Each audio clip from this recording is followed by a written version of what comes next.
In a small town surrounded by hills lived a boy named Jacob, a curious 14-year-old who loved stories. He lived with his grandmother, Agnes, who had raised him after his parents died in a car accident when he was just a baby.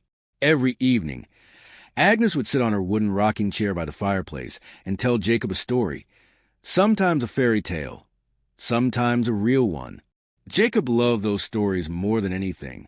They weren't just bedtime tales. They were lessons about life, love, sacrifice, and hope. One night, Jacob came home late from playing with friends. He was tired and wanted to skip the story.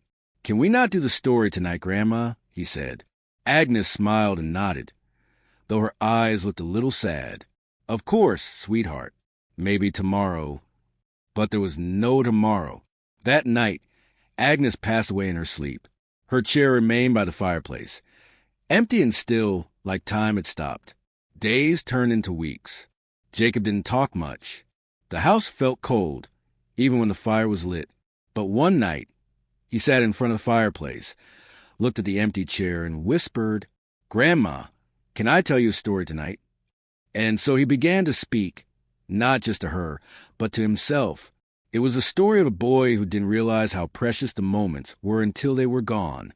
A boy who would never again skip a story. From that night onward, Jacob made it his mission to write and share stories that touched hearts, just like Agnes had touched his.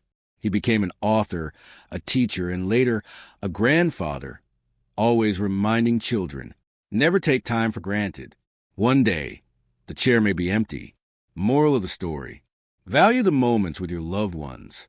Time doesn't rewind, and one day, the chair may be empty,